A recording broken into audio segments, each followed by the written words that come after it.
Thank you, Madam Chair. It's an honor to serve on this committee and represent California's 4.2 million small businesses, including tech startups, nonprofits, child care centers, rural businesses, the arts and entertainment industry, and women and minority-owned businesses. That number is growing daily, and I am very proud to represent these incredible business owners, innovators, and hardworking employees. Senator Loeffler, I appreciate the conversation that we had last week. I think it was last week. The weeks have seemed endless these days. As you know very well, horrific wildfires and high winds have ravaged California over the last month, displacing thousands of families and destroying homes, schools, community centers, places of worship, and countless small businesses. As these fires have impacted the livelihood of innumerable Californians, it is crucial that we know California will have the full support of the federal government to respond, to recover, and to rebuild. And we must rebuild resiliently. The SBA provides disaster assistance for homeowners, renters, nonprofits, and businesses of all sizes affected by natural disasters.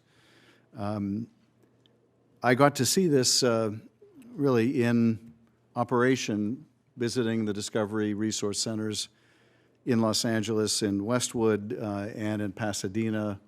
SBA was on hand in large numbers to help small business owners and homeowners find what resources were available to them to help them recover and rebuild.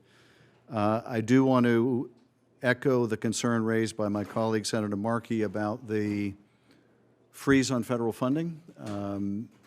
I know there has been a subsequent statement saying that the freeze order has been lifted, but not the freeze. None of us really know how to make heads or tails of that. But what concerns me is that even if the administration says that help to individuals will not be affected by this, if federal funding to SBA is curtailed, then it means SBA cannot make loans to individuals and to small businesses. And at a time when Californians desperately need that help, any delay, any uncertainty will just add additional injury.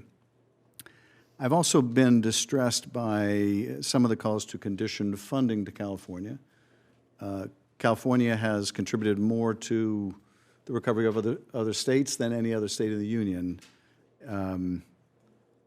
And I want to ask you, first of all, to recommit to something we discussed privately, and that is to ensuring, if confirmed, that all states, not just California, but all states receive speedy relief for disaster victims and survivors without regard for whether a state is red or blue or green or yellow or anything else. Are you committed to, in a colorblind, political affiliation blind way, make sure that SBA assistance is speedily provided to small businesses in every state? Senator, I appreciated our time in being in your office and discussing this important matter. Obviously, my prayers are with California, but our efforts will be there as well. As President Trump demonstrated by his first official trip, typically presidents might fly outside the country. He went to California. He immediately appointed a task force, getting the very capable Rick Grinnell involved. I think the president's actions have demonstrated his support for disaster relief. He's done it effectively in his last term, and I will support his efforts and leadership to ensure the people of California have the resources they need under President Trump's leadership. Well, let me just say I was grateful the president came to Los Angeles. I felt that if he saw the damage, he could not help but be moved, and I think and hope that he was. I am concerned, though, about some of the statements he has made about tying disaster assistance to the passage of completely unrelated voter ID laws or, frankly, any other unrelated policy matter. Let me also raise the need to, not just with respect to the disaster in California, but elsewhere, make sure that the SBA is proceeding apace with a sense of urgency, that it is efficiently and effectively processing loan applications. I realize the balance is difficult because you have to avoid fraud, and there was massive fraud in among some who were applying for COVID relief. We do not want to see that repeated. But nevertheless, we don't want to see excessive delays either. Frankly, I think firing the Inspector General harms the ability to ferret out waste and fraud and abuse.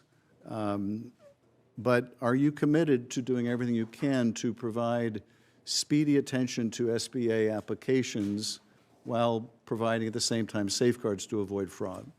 Yes, I am, Senator. Thank you. Thank you, Madam Chair.